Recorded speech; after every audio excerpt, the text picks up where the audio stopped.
Yeah. Thank so, you. Good afternoon to everybody. I'm going to present here a summary of a dozen years of research in the Southern Caucasus, namely in Eastern Georgia, by the Foscari University of Venice in collaboration with different Georgian institutions. To all of them, we are extremely grateful. These are the Georgian National Museum, with whom we worked in the field from 2009 to 2017 in the Shida Kartli region, in the framework of the Georgian-Italian Shida Kartli Archaeological Project, GSCAP, focusing on the Middle Kura Valley, River Valley. We are still continuing to work on the materials of the Shida Kartli region for the final publication and for special studies. Second, the Lagodeki Regional Department of the Ministry of Culture, Sport and Youth, the Lagodeki Museum, with whom we are working since 2018 in the Lagodeki municipality in the framework of the Georgian-Italian Lagodeki Archaeological Project, GILAP, focusing on the Alazani Plain. We also have a collaboration of different type with Tbilisi State University. So an Erasmus plus ICM and overseas agreements, which allowed us to organize exchanges of teaching staff and especially students. In these years, we have been active on many fields, on many fronts. Most of them still represent work in progress, and preliminary results are dispersed in different publications. I think it's therefore useful to provide an overall view of what we achieved until now, and so to say, how the different pieces of this research fit together. So our group comes from the archaeology of northern Mesopotamia, northern Iraq and the Khabur region of northeastern Syria, and was originally specialized in the later 4th and 3rd millennium BC, the end of the late Chalcolithic and early Bronze Age in the chronological system in use for Upper Mesopotamia. We were therefore especially attracted by the theme of the changing relations between northern Mesopotamia and the Southern Caucasus during the pre-Kura-Araxes, Kura-Araxes, and post-Kura-Araxes periods, as the Kura-Araxes culture is the only culture of Caucasian origin until the early 1st millennium BC with the Urartian kingdom.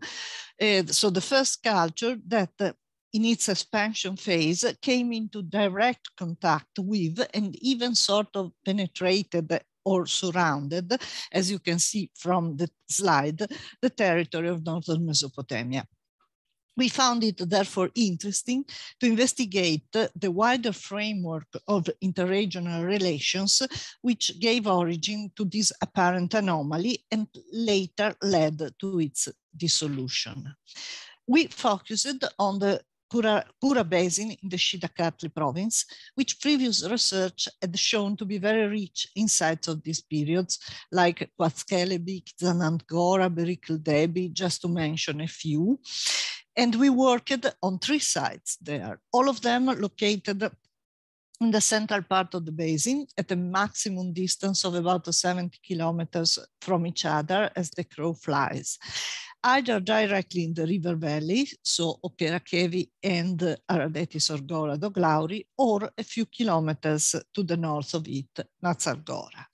The aim was to collect evidence from a variety of contexts, settlements versus cemetery and different environmental conditions, so the river valley and the hills, and a variety of chronological subphases in order to put together a regional periodization able to be compared with the ones in use for northern Mesopotamia. We decided to integrate important Bastille and published material from earlier excavations in the region by Georgian archaeologists in our work in order to make it available to the international scholarly community. We soon realized, however, that some of these sites had been occupied in later periods, in particular in the late Bronze Iron Age as well, which have therefore also been incorporated in our research. We also realized that none of these sites had in fact a complete sequence. The slide shows a synopsis of our activities. So in the text, in lighter gray are the periods or levels which are attested but at the sites, but not dealt with by our excavation. The state of publication is the following: final publication of the Kuraraxes cemetery of Kashuri in Zagora appeared in 2012. The volumes about the Georgian excavations at the Kashuri-Zagora settlement and at the early Bronze Age cemetery of Doglauri are expected in the next future. And the rest is still work in progress, but numerous preliminary reports and special studies have been published about all of it. First important point on which our research focuses is that of chronology.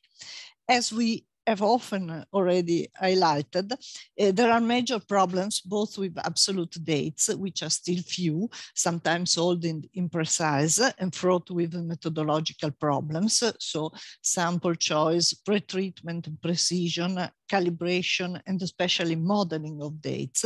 But there are also problems with often missing accurate descriptions of their context of excavation and associated material.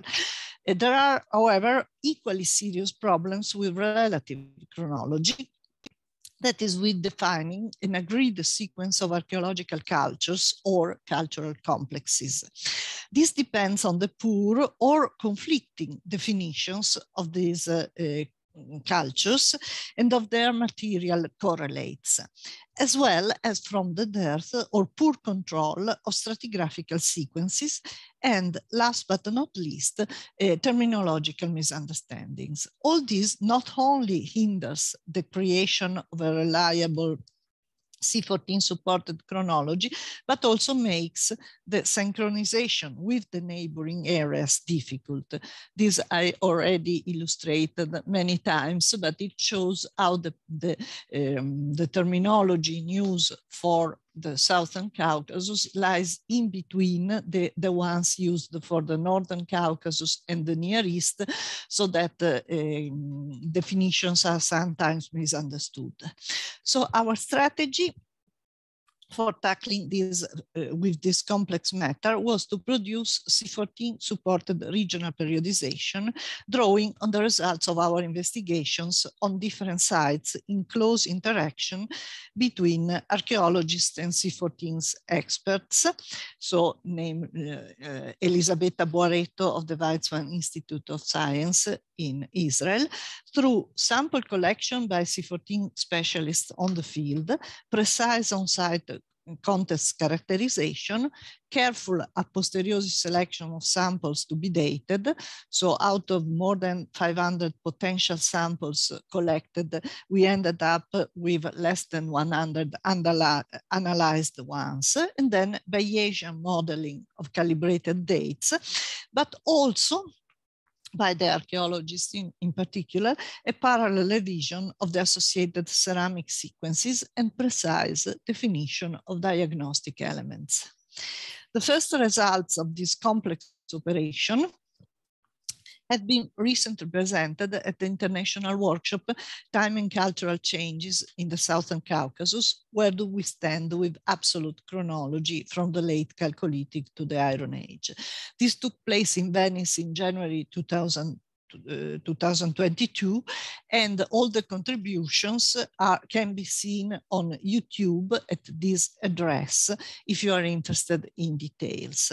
So in summary, in our region, we managed to set some reliable chronological benchmarks with good associated stratigraphic ceramic assemblages for the central and later part of the Kuraraxes period, so about 3100 to 2800 BC, which is well attested at both sites, Nazargora and Aradetis, about 60 dates in total, and for the long period between the transition, Middle Bronze, Late Bronze, and the Middle Iron Age, so from about 1,500 to 700 BC, about 25 dates, with few more sporadic dates for the intervening phases, early bronze, middle bronze, so the early Kurgan period, and middle bronze, for which we, however, managed to create a sequence of stratigraphic diagnostics.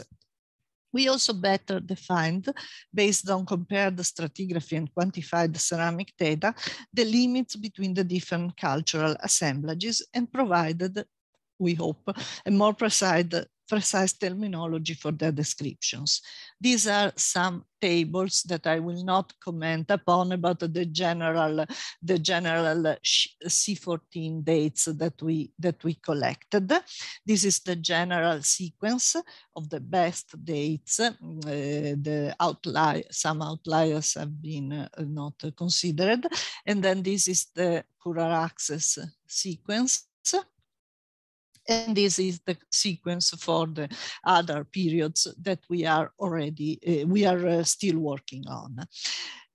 So we soon realized that even our best site, which is the multi-period mound of Aradetis Orgora, which has a 14-meter high accumulation of anthropic layers spanning from the end of the 4th millennium BC to the 6th century AD, does not have a complete uninterrupted stratigraphical sequence.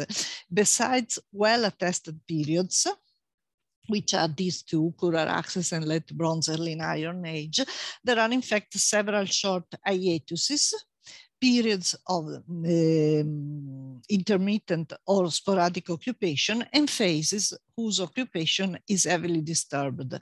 And they both occur, they occur on both the two areas of excavations, which are on the opposite side of the mound. So they seem to represent the general tendencies of the settlement. However, this allowed us to reconstruct a pottery periodization, but in some cases not to anchor it to good C14 dates. This is a point which is worth carefully reflecting on, as in fact it concerns most, if not all, multi-period sites in the region, and thus brings us back to the necessity to integrate evidence from many more different sites, if possible within a collaboration between different excavation teams, if we really want to build a reliable regional, local chronological sequence. So I will now proceed to present our main results for each phase and illustrate a few case studies, starting from the Kura-Access culture.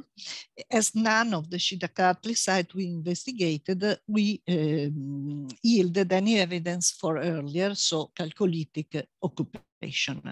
I'm sorry for people who were at the lecture on Monday, because some of the things I will present are the same I presented there. So for the Kura-Access period, we have data from two settlements, Nazargora and Aradetis Orgora. And there are two cemeteries, Nazargora and Oglauri. Aradetis lies, as we have seen before, in a dominant position on the Kura River Valley, and it is a small but important regional center.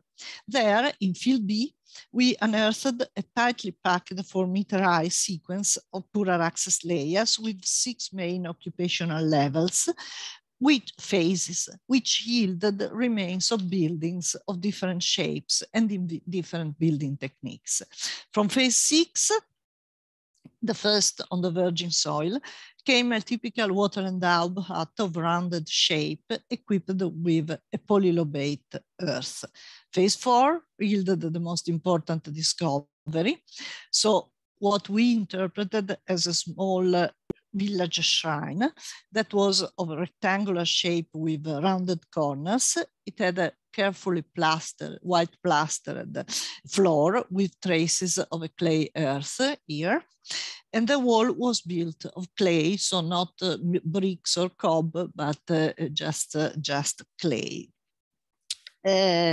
On the floor lay a smashed Curaraxes jar and these two almost complete unique vessels, probably in the shape of water birds, one of them with traces of painted decoration. You see it in the picture on the left and in the drawing.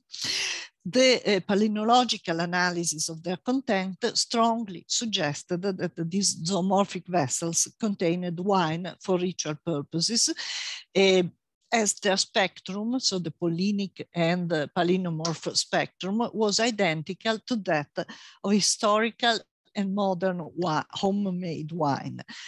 On the other hand, the jar appeared to have contained cereals on the basis of palynological analysis. Then from phase 3 came the remains of structures with rectilinear wattle-endowed walls, heavily burnt. They have been destroyed by a heavy fire. And from phase 2, at least two round-shaped huts equipped with benches and fixed earth.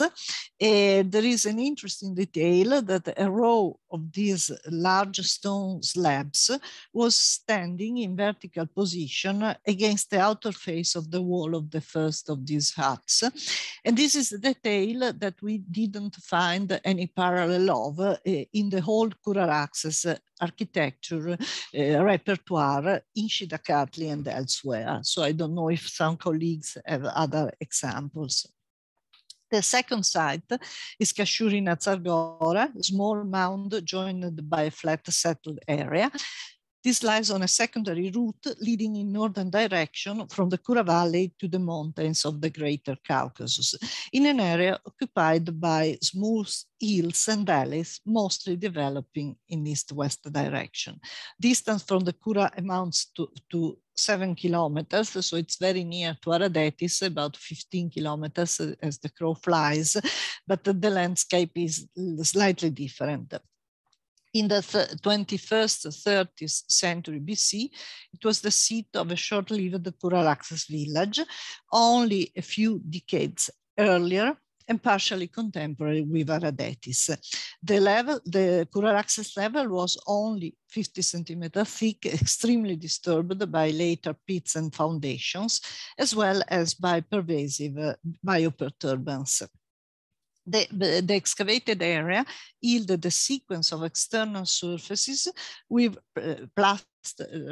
clay plastered surface with remains of ladder ephemeral structures in two different building phases, very near to each other chronologically. Some round-shaped huts in cob blocks of mud bricks like this one, provided with fireplaces and earth, and then a large, some wattle-endowed huts or palisades, and a large number of both internal and open-air firing installations of different types. We have the typically Shida Kartlian polylobate fireplace on up top left, but we also have rounded semicircular ones, curved or rectilinear horse-shaped ones. The soil micromorphological analysis of these prepared surfaces confirmed that they're used in cereal processing activities and more occasionally in animal husbandry. So we have a sequence of plastered floor plus phase of use consisting of a black material, which is the refuse of cereal processing and cyclical firing activities and occasional passing by of animal. So to sum up, in spite of the small excavated surfaces and of the bad preservation of the archaeological remains, the two sites revealed an unsuspected variety in Curaraxes architectural plans, techniques, and installation, even in the same or in neighboring sites and over a short period of time, something that we are further investigating. So the Curaraxes funerary customs could be analyzed on based on the cemeteries corresponding to the two settlements. Both of them had been excavated by our Georgian colleagues. Nazargora, with a total of 26 excavated Kura-Raxas graves excavated by Alexander Ramishvili, and Radeti Sorgora cemetery's name is Doglauri, with 79 excavated graves excavated by Yulonga Goshidze in different years. So although we do have C14 dates only from Doglauri to prove this, the finds, Potter in particular, leave no doubt that these cemeteries were in use in the same for short period of time, and were contemporary with the relevant occupational layers. Nazargora therefore was only slightly earlier than Doglauri and of shorter duration. Grave types and burial goods are very similar as well. We have pit graves and pit graves lined with cobblestones, often covered by a heap of cobblestone, and these are the only attested types of graves.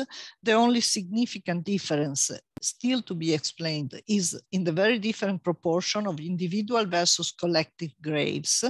The collective graves have remains of up to 6 different individuals, and we tentatively interpret them as family graves. They contain at least partially articulated skeleton of the last buried individual and commingled remains and commingled and partial remains of previous depositions. So the individual graves are virtually exclusive at Nazargora, only one collective grave, but they amount to nearly half of the sample at Doglauri.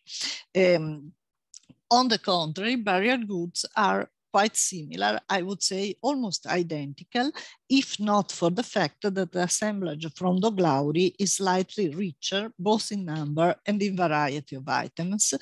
And I listed some possible explanation on the bottom of the slide. We are not sure which one better fits the evidence. Maybe other sites, evidence from other sites could be usefully compared to this. So pottery vessels which were generally placed in front or around the skull may have contained food offers and other items, most of which, as far as we could ascertain, because our evidence was only excavation photos and descriptions from the excavators, besides the objects. So most of the other goods were found on the body. So we think that they were personal belongings of the deceased and not offers. We are presently working on the final publication of the Doglauri early Bronze Age graves, and have started at the same time a program of multidisciplinary studies on these graves, for which we managed, or those graves, few unfortunately, for which we managed to collect sufficient material for specific analysis and in collaboration with different specialists. So we have a palynological analysis of the sediments, determination of, by Eliso Kvavadze of Georgian National Museum, determination of human remains by physical anthropologists, joint work by Lia Bitadze and Francesca Bertoldi, paleopathological and paleonutritional analysis by the same, stable isotope analysis by Paola Iacumin and Estelle Herscher. We are also thinking at DNA analysis and so on. So these analyses are also carried out for the sake of comparison on human remains from the late Bronze cemeteries of the same sites. Both sites have a huge late Bronze cemetery as well. So the slide shows some integrated results for one grave, 2015-02, which is a collective grave that we witnessed to its excavation. We were present, so we could collect samples. And this contained a 35 to 45 years old female individual in primary position and sparse bones of two other individuals, a young male and an older female. Burial goods consisted of two ceramic vessels and a few ornaments. The main individual suffered from serious osteoarticular and oral pathologies. The palynological sample we collected 4. So the one from beneath the skull contained some light blue fibers of flax cloth, which may represent the remains of a colored scarf. And in the sample collected from the abdomen area, we found a huge amount of pollen of edible plants, for instance, walnut and nuts. And this was joined by pollen of medicinal plants. This is the only sample among the many palynological ones that we collected from the site, which contained these medical plants. So we think that they were possibly deriving from tisane or potion the person drank. Obviously, it was of little use. So both vessels, the vessels contained pollen of sowing cereals and weeds, phytoliths and parenchymal cells of wood. So it was, the interpretation was, the hypothesis was that they had contained some cereal food which had been cooked on an open fire as something like some sort of porridge or mash. So this is for the Kura-Araxes period. Then let's go to the other periods. Sandwiched between the early Bronze and the Middle Bronze Age, the post-Kura-Araxes early Kurgan period represents another important focus of our research. Unfortunately, relevant evidence is not so rich. As of the two cultural groups or subphases, Matkopi and Bedeni, only the Bedeni phase is attested in stratified and even rather disturbed contexts. We have only 3 not very precise C14 dates. They suggest, however, a time between 2400 and 2200, maybe a bit later, BC.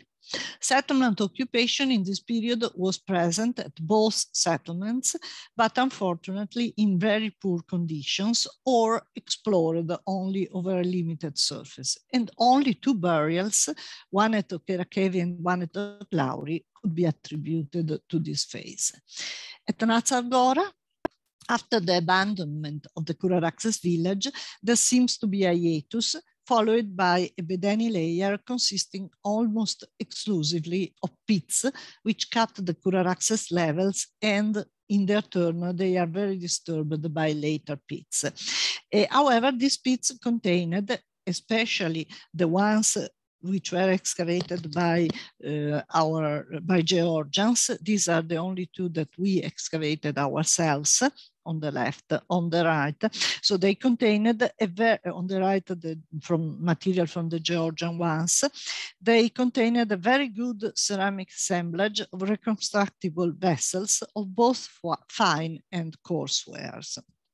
So this situation of pits is typical of our Bedeni sites as well, which yielded only pottery-filled pits or ephemeral structures. And they have been interpreted as possible seats of periodical ritual ceremonies involving the consumption of food and beverages. In our case, this interpretation may be supported by these facts. The elaborate pottery repertoire, and also the presence of complete vessels in pits, and the recovery of some terracotta reliefs. There are at least 3 different ones, depicting a sort of supernatural entity with obsidian inlaid eyes. These are the pieces, and these are attempts of reconstructions by Georgian archaeologists and by ourselves. They are not identical. There are at least 3, and they differ in details. The material from the old Georgian excavation at Nazargora the settlement is presently being revised for the final publication. So the Bedeni occupation at Aradeti Sorgora was apparently a bit more substantial, as proved by the presence of a thin and rather disturbed layer in both the soundings that we excavated on the two sides of the mound. Unfortunately, the excavated areas surfaces were too small to recover much more than a small corpus of pottery sherds. By the way, it is important to observe that Aradetis lies only 1.5 kilometers away from Berikildebi, which is one of the few excavated Bedeni settlements in Georgia. And the material we recovered is absolutely identical. The collected funerary evidence for this period is scanty, but nevertheless quite interesting. We excavated one Bedeni kurgan from a kurgan field at Okerakevi, and this is a typical example of the Shida Kartli manifestation of this phenomenon, so Bedeni kurgans, which are rather modest on the whole in comparison with the gigantic kurgans of Kakheti. The kurgan was small with a low overground chamber squared shape, and this contained only 2 vessels, numerous obsidian flakes.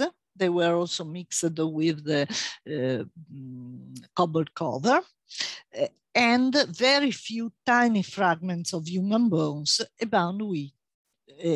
among which also one tooth. Much more interesting is a single Bedeni grave from Doglauri Cemetery. This represents, as far as I know, a unique case up till now. This is a stone-lined pit graves, not a kurgan, comparable in shape to some Kuraraxes graves in the same cemetery. So the shape is, the layout is identical to the Kuraraxes ones.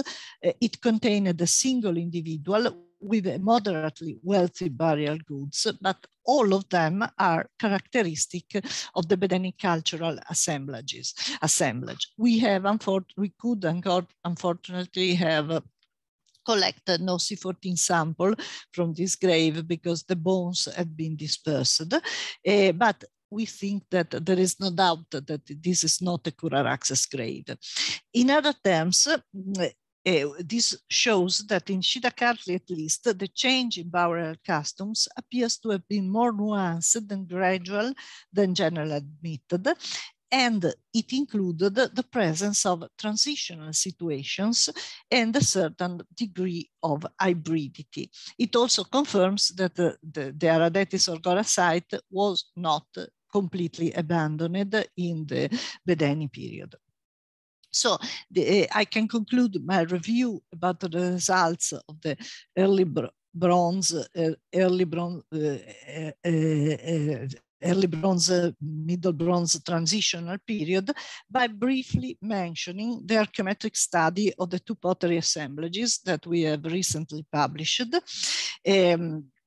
So shortly said, in spite of the use in both cases of local clays, the study highlighted very clear differences in manufacture as concerns fabric quality, Kuraraxes 1 fabric and Bedeni 2 different fabrics for fine and coarse wares, and choice of tempering materials, and surface treatment and firing technology preferences between the 2 groups. As I said in the beginning, the original chronological scope of our research was progressively widened as much as during our excavation we came in touch with evidence from different periods. The first half of the 2nd millennium BC, so the Middle Bronze Age, is very poorly documented, only at Aradeti Sorgora main mound. Only a few sporadic sherds of late Trialeti pottery, the painted sherd on the bottom, were recovered, and and they were out of context, and we found an ephemeral level of the final mid-bronze period with remains of pits, huts, and firing installations. Temporary occupation by mobile groups is a possibility to be considered, possibly supported by the unusual abundance of obsidian and animal bones in these layers, as you can see in the photos on the right. These are from a very small sounding. So we have neither funerary evidence nor geometric dates for these periods. On the contrary, our evidence for the long period from 1500 BC until 700 BC is much larger, but it is heterogeneous in both quantity and quality. Our interest in these phases is more recent and work is still in progress, but we can nevertheless present some preliminary results. Besides publishing the results of our own excavations at Nazargora in 2011 and 12, and Aragheti Sorgora main mound 2013-2016, and besides analyzing some special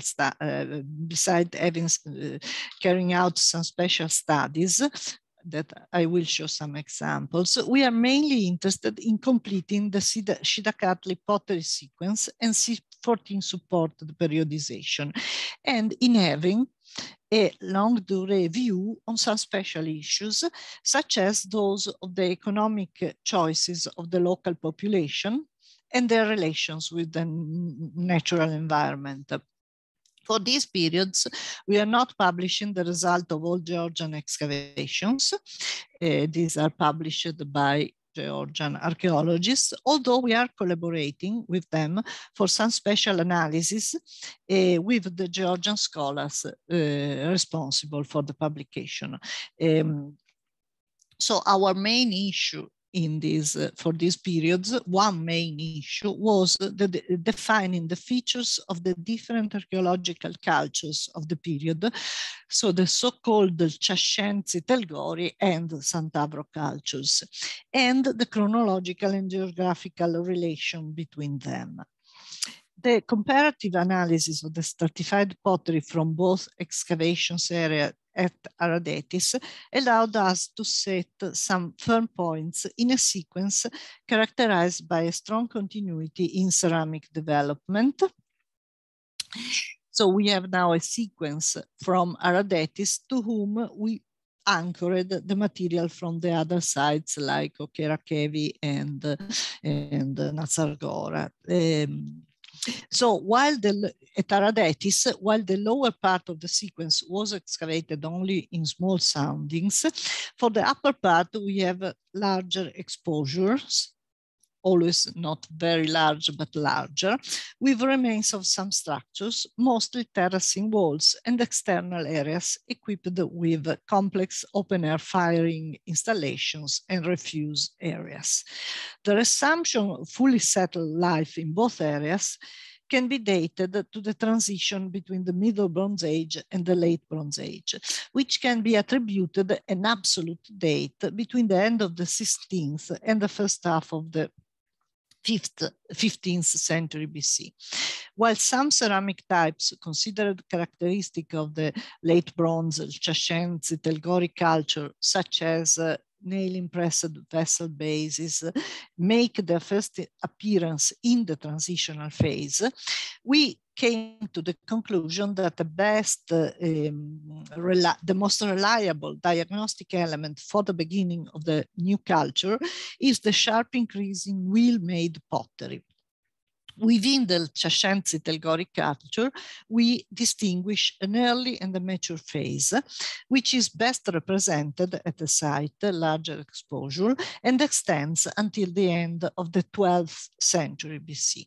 The 12th century is especially characterized by the presence of the so-called meligele vessels, so these small sort of bottle-like narrow-necked containers. At the end of the 12th century, so in this context, zoomorphic handles and open bowls make their first appearance And both these types will be characteristic of all the following levels. And they mark, in our opinion, the transition from the late Bronze Chashenzi-Telgori tradition to the Iron Age regional pottery tradition that we identify with the Sant'Avro culture, which is also distinguished by the lighter gray color of the pottery. So the late bronze pottery is more black, the dark gray black, the early iron is more gray. And contrary of the opinion of some earlier scholars, therefore, the chronological succession between these two ceramic cultures seems clear to us.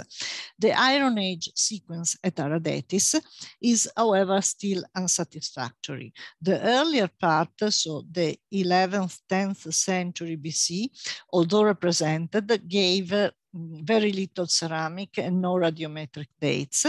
There is a better attested phase between in the 9th century and 8th century BC, and then there is a apparent hiatus from 700 BC to the Hellenistic period, when a large palace was built on the hill. We think that possibly before building the palace, there were some terracing or cleaning works which obliterated the intervening layers. So the late Bronze Age is characterized in the whole region by renewed settled occupation. And this is attested at Aradetis Orgora as well as at Nazargora, but at Nazargora the relevant levels had been all excavated and removed prior to the arrival of our expedition. In both excavated area at Aradetis, this process culminates in the mature phase of the Chashenzi-Telgori culture, where there is some planning in settlement layout, which include some sort of monumentalization by the erection of massive terracing walls at the mount's periphery, probably with the aim of expanding the available space for a growing population. So they are not fortification walls, but terracing walls. A portion of one such wall, this one in area B, which belongs to level 10, dated to the 13th century. And this was about 2 meters wide, and the external face consisted of large, carefully flattened stone blocks, while the interior, you see in the left, was consisted of stone rubble. So this wall delimited an open space equipped with a complex firing installation. This was made of a large central earth, this square one, surrounded by smaller similar installations, and this was repeatedly rebuilt in the successive phases. Some example of different phases. This is the earlier one, and on the right is the latest phase with only one fireplace. All of these installations, and there are some more in the other excavation areas, we will see, had the same structure. So they are quadrangular or circular in shape. They are delimited by a low clay wall. The bottom is a flat surface of burnt clay, which was frequently remade, and it was used as a cooking plate. So it was generally underlain by a layer of pottery sherds, which in its turn overlay a layer of small pebbles. And this sequence was repeated all over again. On the right is a schematic section of one of the fireplaces. The secondary earths were often filled with a thick layer of ashes. So similar installations are said to be common in the late Bronze and in the Iron Age of the Southern Caucasus, but all the published examples that we could find, here some from Sant'Avro and Gracliani, all of the first millennium BC, are in fact inside the rooms, and they are covered, so they are ovens and not earth, although they have some auxiliary installations which are similar to ours, while observations made in the course of the excavation make us quite confident that in our case, they are most of them open air installations. Only in one case we found possible cover, and in some cases we found the top of the surrounding wall. So there is no doubt that they were open on the top. So this is also an interesting question to be analyzed.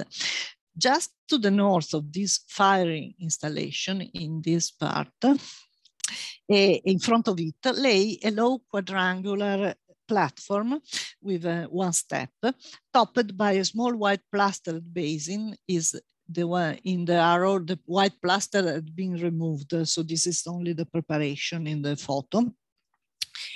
And inside this basin, we found some burnt bones of peculiar animals, so fish, birds, and equid bones. And close to the platform lay two complete vessels, a small jar and a handled bowl in the shape of a water bird.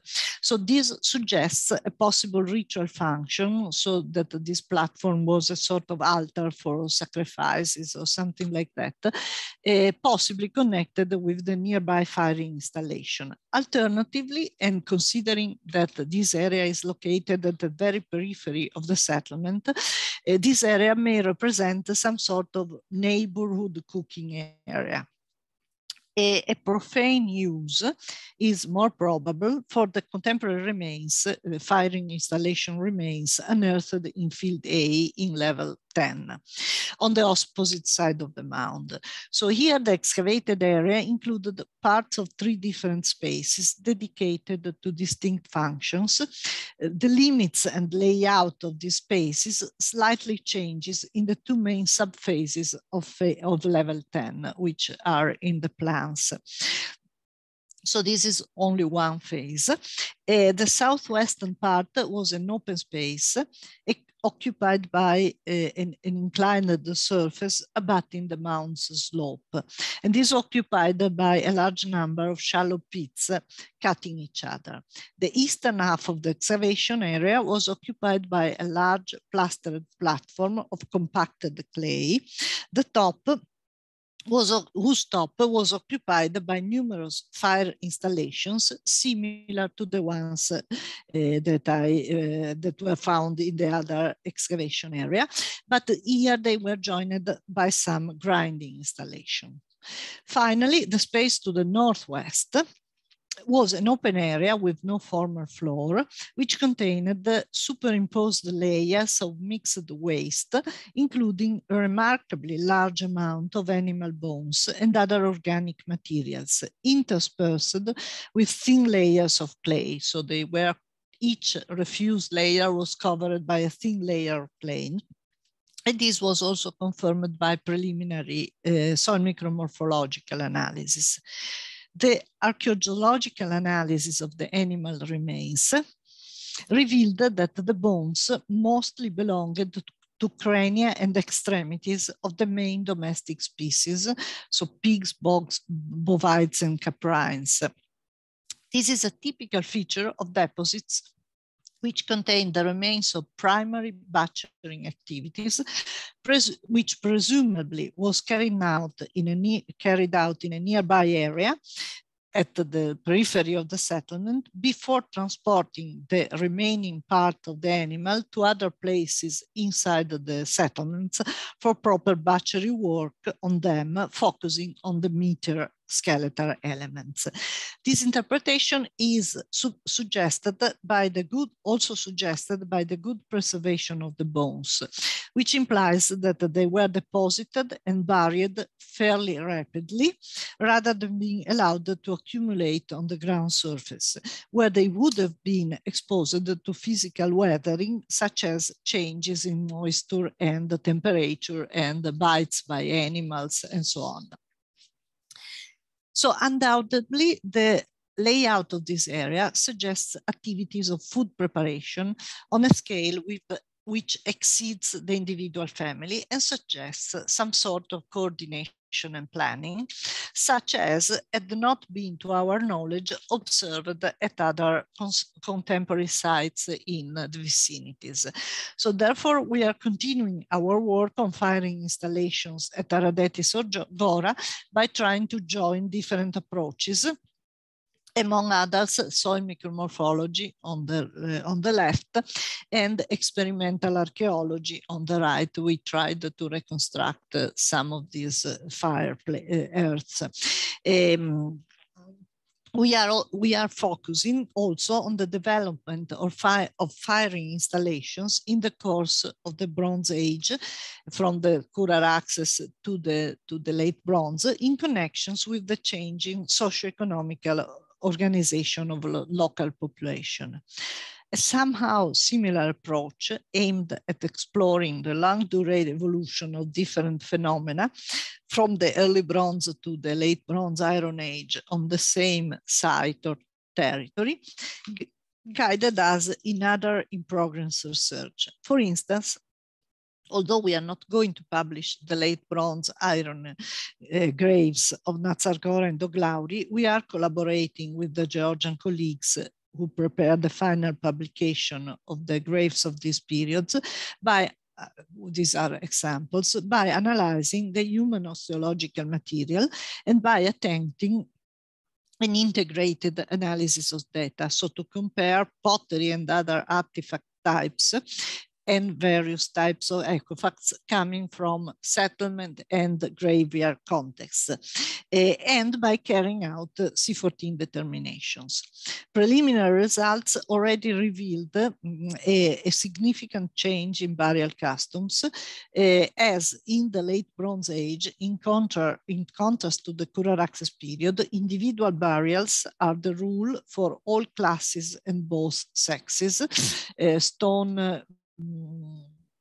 Stone surrounded graves are not typical also. So even if in some cases the remains, like in the photo on the right, the remains are disarticulated, there is always remains of just one individual buried. And there are different patterns in the position of the burial goods as well. Pottery, for instance, is much more numerous. There are some pits filled with pottery associated with the graves and so on. So from the analysis of the human bones, we expect also further results concerning the long-term demographic trends in the same micro-region.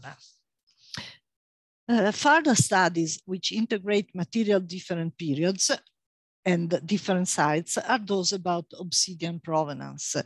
They confirmed that Cicchiani is the almost exclusive source for all the Shida Kartli sites, regardless of their period, contrary to Kakheti sites analyzed by ourselves as well, but mostly by other people, which exploited different sources located in Armenia, in southern Georgia, and in Turkey.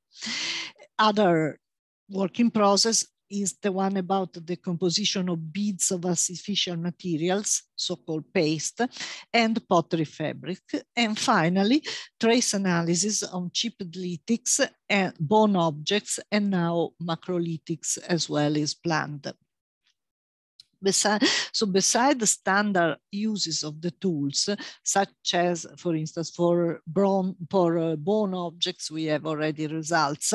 And besides standard use of the tools, such as piercing holes on leather for needles and cutting serials for flinted obsidian blades, the analysis revealed the relevance of less studied areas of craftsmanship, such as that of basketry on the right, and processing swamp reeds, which appear to have been quite important in some of the settlements.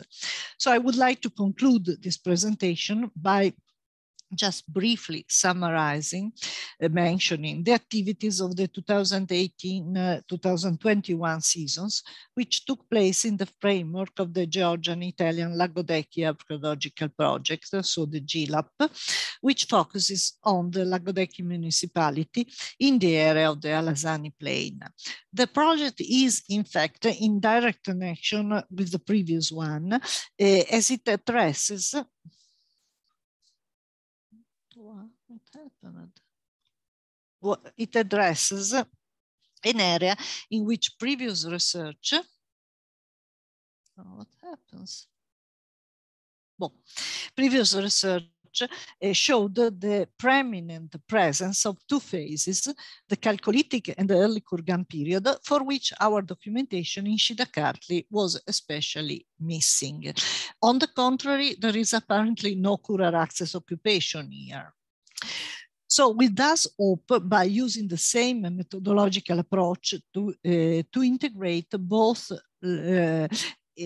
to create one language sequence of the local cultures of the eastern, of the whole Eastern Georgia. So shortly said, between 2018 and 2021, we excavated a relatively large Chalcolithic settlement of the Tsiteli-Gorebi cluster, Tsiteli-Gorebi 5. This turned out to belong to the very poorly known early Chalcolithic phase. All the dates cluster between 5000 and 4800 BC. In spite of the very poor state of preservation, this settlement proved extremely interesting, as it was because it was shown by geomagnetic prospection to have consisted of small raised islands of circular shape, this one in green, surrounded by ditches. The one that was best preserved and we could excavate something, gave remains of rectilinear architecture in cob technique and very poorly preserved. And this is on the left is the filling of the ditch. And it also yielded an homogeneous assemblage of artifacts of this period, pottery, lithics, and so on. So as for the Bronze Age kurgans, which are the other very important archaeological remain of this area, until now we concentrated on mapping their occurrence by means of remote sensing assisted survey techniques in the very difficult and heavily forested environment of the Alasani Valley. This on the bottom left is one photo of how the kurgan appears now, so it's almost invisible even if you walk beside it.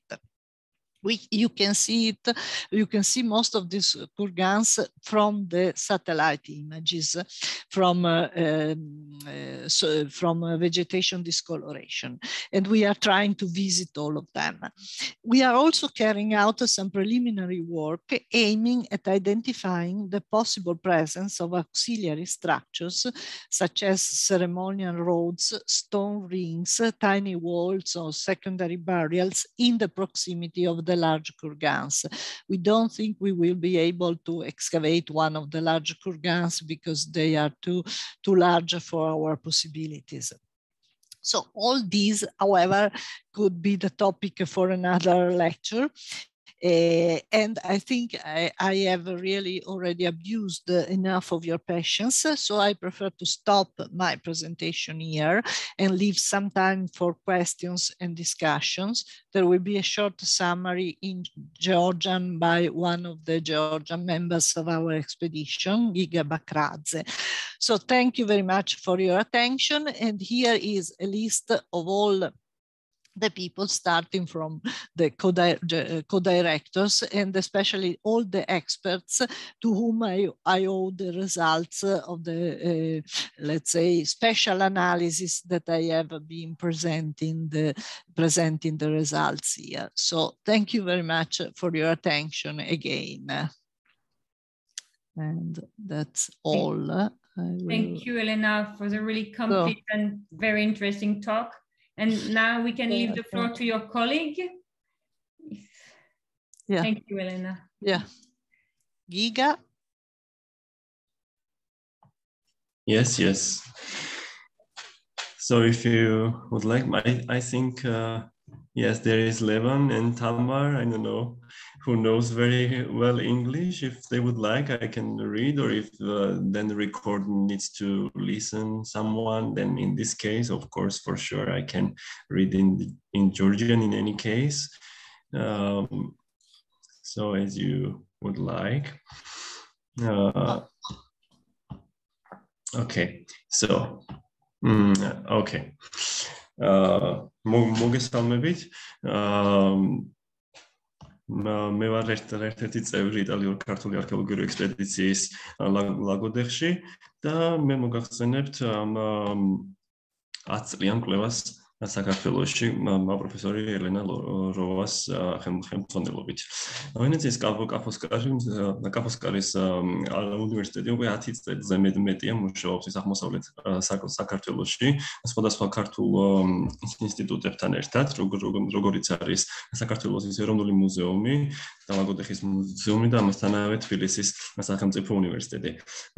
ჩრდილოეთ მესოპოტამიის კვლევის ფარგლებში დადგინდა გარკვეული კავშირები ამ რეგიონსა და სამხრეთ კავკასიას შორის ამ მტკვარ-არაქსის პერიოდში, ასევე მტკვარ-არაქსსა და მის შემდგომ პერიოდებშიც და სწორედ მდინარე მტკვრის აუზში მუშაობდა არქეოლოგიური ჯგუფი სამ სხვადასხვა ძეგლზე, ეს იყო ხერახები, არადეთის ორგორა, დოღლაური და ნაცარგორა. პირველი ამოცანა იყო, რომ შეგვეგროვებინა ყველა მასალა იმ უამრავი კონტექსტიდან და ქრონოლოგიური ფაზებიდან, რომელიც იყო წარმოდგენილი და დაგვედგინა ადგილობრივი პერიოდიზაცია, რომ ასევე შეგვედარებინა იმას, რაც გამოყენებული იყო მესოპოტამიისათვის. ამისთვის დაგვეხმარნენ აბსოლუტური ქრონოლოგიის ექსპერტიც, პროფესორი ბუარეტო, ვეიცმანის მეცნიერების ინსტიტუტი, რომელმაც უხელმძღვანელად C14 პერიოდიზაციას, ასევე კერამიკის მნიშვნელოვანი ნაწილი თარიღდებოდა მტკვარ-არაქსის პერიოდით, ეს არის ძველი წელთაღრიცხვით 3000-2000 წლები, ასევე გარდამავალი პერიოდით შუაბრინჯაოსა და გვიანბრინჯაოს პერიოდებს შორის ძველი წელთაღრიცხვით 1500-700 წლები და ანალიზებმა ცალსახად გვაჩვენა, რომ ყველა მრავალფენიან ძეგლს საკმაოდ დარღვეული სტრატიგრაფია აქვს და ეს გამოწვეულია სხვადასხვა დროს არსებული ეტაპობრივი განსახლებებისა და ძეგლის მიტოვებისგან, ძეგლზე ცხოვრების შეწყვეტისაგან. პროექტის სხვადასხვა პერიოდში ჩატარებული კვლევების ძირითადი შედეგები შესაძლოა ასე შეჯამდეს, რომ მტკვარ-არაქსის პერიოდის მონაცემები შეგროვებული იყო ნაცარგორასა და არადეთის ორგორიდან და დასაკრძალავი ადგილიდან, ეს იყო ნაცარგორასა და დოღლაურზე. არადეთის ორგორა ამ შემთხვევაში არის პატარა, მაგრამ მნიშვნელოვანი რეგიონალური ცენტრი. ეს არის 4 მეტრის სიმაღლის მტკვარ-არაქსული ნამოსახლარი, შესაძლოა დაყოფილი იქნას 6 მთავარ საცხოვრებელ დონედ. აქ შემორჩენილია საყოფაცხოვრებო ნაშთები და მშენებლობის განსხვავებული ტექნიკა. ყველაზე მნიშვნელოვანი აღმოჩენა იყო პატარა ზომის სალოცავი, რომელიც ძირზეც მიგნებული იქნა ორი ზოომორფული ვაზისათვის. მისმა პალინოლოგიურმა ანალიზმა აჩვენა, რომ იგი გამოყენებული იყო ღვინის შესანახად, სავარაუდოდ უნდა ის უკავშირდებოდეს სარიტუალო მიზნებს. ხაშურის ნაცარგორა არის პატარა გორა, რომელიც მდებარეობს მტკვრის ველიდან 7 კილომეტრის დაშორებით. იგი მცირე პერიოდის განმავლობაში წარმოადგენდა მტკვარ-არაქსულ სოფელს და ზედაპირის მიკრომორფოლოგიურმა ანალიზმა გვაჩვენა, რომ ტერიტორია ძირითადად გამოყენებული იყო მარცვლეული კულტურების კულტივირებისათვის, ასე ვთქვათ. მტკვარ-არაქსის დაკრძალვის ტრადიციები შესწავლილი იქნა ორი დასაკრძალავი ადგილის შესწავლის საფუძველზე. ორივე ნაცარგორა და არადეთის ორგორა გაითხარა ქართული ჯგუფების მიერ. დაკრძალვის ერთადერთ ტიპს წარმოადგენდა ის ორმოსამარხები, ეს იყო რიყის ქვებით გარშემორტყმული ორმოსამარხები და ერთადერთი განსხვავება არის ის, რომ კოლექტიური სამარხები უფრო მეტად დამახასიათებელია არადეთისათვის, ვიდრე ნაცარგორისათვის. შეწირული მასალა მეტწილად ერთნაირია, ეს არის ოსტეოლოგიური და სედიმენტის მულტიდისციპლინარული ანალიზი, რომელიც მოპოვებული იქნა სამარხებიდან და ჯერ კიდევ კვლევის პროცესში. მტკვარ-არაქსის შემდგომი პერიოდის არსებობა მიკვლეულია ორივე ნამოსახლარზე, თუმცა მოპოვებულია ძალზე მცირე მასალები. ნაცარგორის ნამოსახლარის მტკვარ-არაქსული სოფლის მიტოვების შემდგომ აქ ცხოვრება განახლდა ბედენის კულტურის არსებობის დროს, რაც გვიდასტურებს ამ პერიოდისათვის დამახასიათებელი ორმოების არსებობა და სპეციფიური კერამიკის ნიმუშების აღმოჩენა და სხვადასხვა ასევე ზებუნებრივი არსებების რელიეფური გამოსახულებები. ეს ნამოსახლარები შესაძლებელია გამოყენებული იყოს სარიტუალო ცერემონიებისათვის და ბედენის კულტურა ზოგადად არადეთის ორგანიზაცია უფრო მძლავრი უნდა ყოფილიყო, თუმცა გათხრილმა ზედაპირმა გვაჩვენა, რომ იგი დაფარული იყო კერამიკის მცირე ნატეხებით. დასაკრძალავი არტეფაქტები ძალზე მწირია, თუმცა საინტერესო.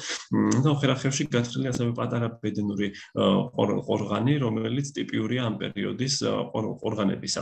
ბედენის ქვიანი ორმოსამარხები დოღლაურიდან ფორმებით ძალიან ჰგავს მტკვარ-არაქსის სამარხებს. ეს იმის მანიშნებელია, რომ შიდა ქართლის ადრეული დამარხვის წესი სრულიად არ გამქრალა ახალი ორგანული კულტურის გავრცელების გამო. მტკვარ-არაქსისა და ბედენის ორი კერამიკული ჯგუფის არქეომეტრიულ მასწავლებამ თვალსაჩინო განსხვავება დაგვანახა მათი დამუშავების ხარისხს, მასალას, ზედაპირის დამუშავებასა და გამოწვევის ტექნოლოგიას შორის. ორივე შემთხვევაში გამოყენებული ადგილობრივი თიხა. რაც შეეხება მეორე 1000 წლების პირველი ნახევარი საკმაოდ მწირადაა წარმოდგენილი სარადეთის ზოლგორაზე და მხოლოდ რეალეთის კულტურის რამდენიმე კერამიკა იქნა მიკვლეული. და მონაპოვარების საფუძველზე შეგვიძლია ვთქვათ, რომ აქ სხვადასხვა დროს ადამიანთა ჯგუფების დროებითი განსახლება მოხდა. ძველი წელთაღრიცხვით 1507 წლებით დათარიღებული მასალა გაცილებით მრავლად არის მიკვლეული და აქ მთავარი საკითხი არის სხვადასხვა არქეოლოგიური კულტურების განსაზღვრა, ეს არის ჭაშენ წითელგორები და სამთავრო და ქრონოლოგიური და გეოგრაფიული კავშირები მათ შორის. სარადეთის ორგორის ადრეული ნაწილი გათხრილი იყო მხოლოდ პატარა ჭრილებით, რომლებიც საშუალებას გვაძლევდა დაგვენახა მისი გვიანდელი ნაწილიც. რკინისხალის მასალებიდან ძალიან მცირე რაოდენობა აღმოჩენილი ძეგლზე არის აღმოჩენილი და ძეგლზე ცხოვრება უკვე სრული განსახლება არსებობდა უკვე ძველი წელთაღრიცხვით 700 წლიდან მის ელინისტურ პერიოდამდე. და ასევე ადრებრინჯა შუაბრინჯაოს ხანიდან უბრალოდ ის ადრებრინჯაოს ხანამდე და განსაკუთრებით ძველი წელთაღრიცხვის 16-15 საუკუნეებში და ამ პერიოდში უკვე შემოდის ჩარხზე დამზადებული კერამიკა, რაც კიდევ უფრო მეტ საშუალებას გვაძლევს, რომ იგი დავათარიღოთ ადრეული ბრინჯაოს ხანით. ძველი წელთაღრიცხვის მე-12 საუკუნიდან ჩნდება ეგრეთ წოდებული მერიღელეს ტიპის ვაზები, რის შემდგომაც ჩნდება უკვე ზოომორფული სახელურებიანი და უფრო ფართო თასები. ეს მანიშნებელია, რომ რკინისხანის ის ადგილობრივი კერამიკული ტრადიციის დაწყების, ასე ვთქვათ, რომელიც უკვე სამთავროს კულტურას წარმოადგენს. გვიანბრინჯაო ადრერკინის ხანაში მთელს რეგიონში შეინიშნება ძეგლზე ცხოვრების განახლება, მათ შორის სარადეთის ორგორასა და ნაცარგორაზეც.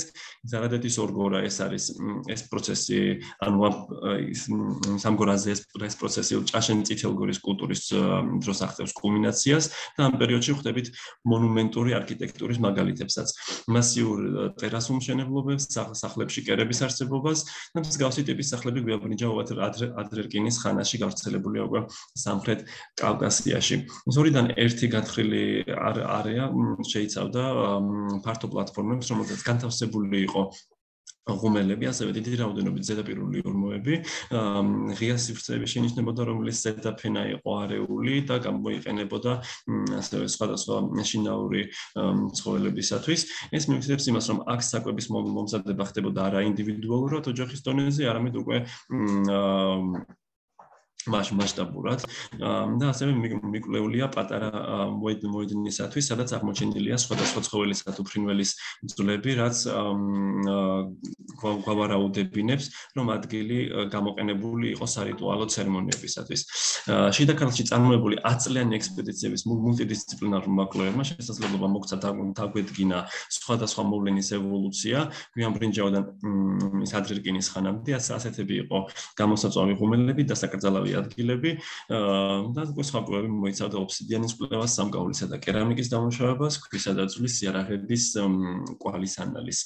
ეს 2018-21 წლებში არქეოლოგიურმა სამუშაოებმა გადაინაცვლა ლაგოდეხის მუნიციპალიტეტში და ქართულ-იტალიური ლაგოდეხის არქეოლოგიური პროექტის ფარგლებში და ის პირდაპირ კავშირშია წინა პროექტთან და მისი საშუალებით ვიკლოთ ხალხოლითისა და ადრე ყორღანულ პერიოდს, რომელიც შიდა ქართლში ნაკლებად იყო წარმოდგენილი. 3 სეზონის განმავლობაში მიმდინარეობდა გათხრები ფართო ხალხოლითურ ძეგლზე წითელი გორები 5 და აღმოჩნდა რომ ძეგლი ეკუთვნის იშვიათ ხალხოლითურ ფაზას, ძველი წელთა რიცხვით 5000-4800 წლები და ძეგლზე გეომაგნიტური კვლევით გამოვლინდა მრავალი თხილები, რომლებიც განლაგებულია სწორხაზოვან ეს არქიტექტურასთან და შეიცავს ქვისა და კერამიკის მრავალ ჯგუფს.